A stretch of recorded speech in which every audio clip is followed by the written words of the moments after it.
No governor in this country, in any of your states, is now running around the bank to borrow money to pay salary of their workers. Today I can beat my chest, and each of the governors here, that allocations to the states is tripled. In the early morning streets of Lagos, a bus conductor murmurs under his breath about the soaring cost of fuel. A market woman in Kano wipes sweat from her brow, lamenting that even food prices have doubled. Meanwhile, in Abuja State Governors Forum, numbers fly across screens showing record high allocations from the Federation account. More money than most states have ever seen. But here is the twist. Why does it feel like ordinary Nigerians are getting poorer when the states are getting richer? In 2023, Nigeria removed fuel subsidies, a policy the president claimed would free up funds for development and ease the nation's economic burden. Instead, many Nigerians woke up to petrol prices they'd never imagined. Transportation costs exploded, food became more expensive, everyday life became a struggle. Yet, at the same time, governors across the country began receiving significantly increased monthly allocations, money that wasn't available before. So here are the questions you must ponder. Is the government empowering the elite at the expense of the masses? Did Nigeria really gain from subsidy removal, or did it just shift wealth upward? Could this political strategy cost President Tinubu and his allies the 2027 election? Stay with me, because by the end of this video, we're unpacking the real winners and losers of Nigeria's most controversial economic pivot. Hit the subscription button if you are negatively affected by Tinubu government. Imagine waking up one morning and discovering the thing you depend on every single day, fuel, now costs almost 3 times more than it did before. For millions of Nigerians, that was the reality when the government announced the removal of the fuel subsidy in 2023. Prices that once hovered around a level many could manage suddenly shot sky high. Trucks carrying food began charging more. Motorcycle taxis hiked their fares. Even basic commodities felt the ripple effect. But here is the part most people missed. This wasn't just an economic policy, it was also political chess. Nigeria had been spending billions on fuel subsidies for years. Money critics said was being stolen, mismanaged, or wasted. President Tinubu and his economic team argued that removing this subsidy would free billions that could be used for development. Sounds reasonable on paper. But when the subsidy was removed, citizens felt the pain immediately, while many of the supposed gains trickled to other parts of government, especially state governors. Across Nigeria's 36 states, governors began receiving record amounts from the Federation account. What had been tight budgets suddenly expanded. Political projects and recurrent costs seemed to soak up the extra cash almost as quickly as it arrived. This isn't just about economics, it's about how policy choices affect people's everyday lives and how those choices can shift political power in ways most Nigerians will only understand when forced to ask, who really benefits when ordinary citizens pay more? When allocations started rising, some governors announced ambitious plans. New roads, expanded healthcare, youth programs, but ask the average person in the streets, and many will say, those promises haven't truly reached us. The governors now control more resources than they have in years, and money means influence. In Nigeria's politics, that influence is currency. Governors can fund political activities, support loyal candidates, and consolidate power at the grassroots level. In other words, they become indispensable players in national elections. Let's look closer at the dynamics at play. Before the subsidy removal, states often complained about limited funds. They argued that too much power and too much revenue was concentrated at the federal level.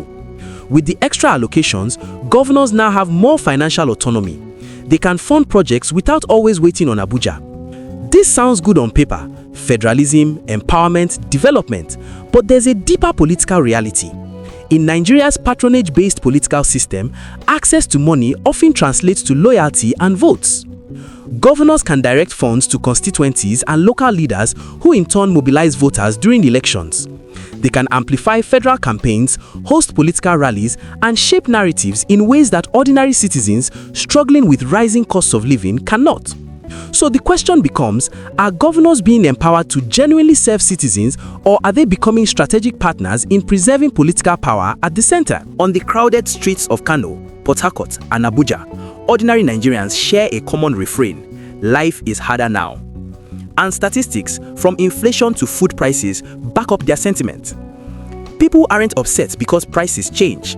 They are upset because their purchasing power is shrinking while the cost of essentials keeps rising. And when citizens compare their reality with headlines about record state allocations, frustration grows. Let's break this down. Every time petrol prices rise, transportation costs rise with it. Most Nigerians rely on informal economy jobs where transportation cost hikes directly reduce daily take-home earnings. Small business owners watch profit margins shrink. Salaried workers see wages stagnate while prices surge. Young graduates struggle to find work that pays enough to live. And middle-class Nigerians feel squeezed from both sides, earning barely enough to cover rising rents and market prices. This isn't just economics, it's lived experience. But when states receive bigger allocations, why doesn't that translate into cheaper electricity, stronger social services, or more subsidized healthcare? Why does infrastructure still lag? Why are hospitals still under-equipped? Why can't schools attract teachers?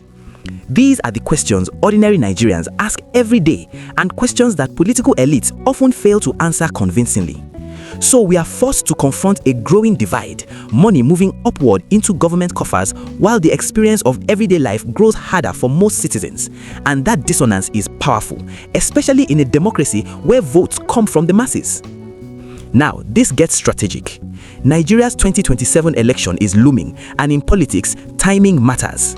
The way money flows influences who gains support and who loses it. So for President Tinubu and his allies, empowering governors with increased allocations may have been more than economic policy. It might have been a calculated political strategy. Think about it.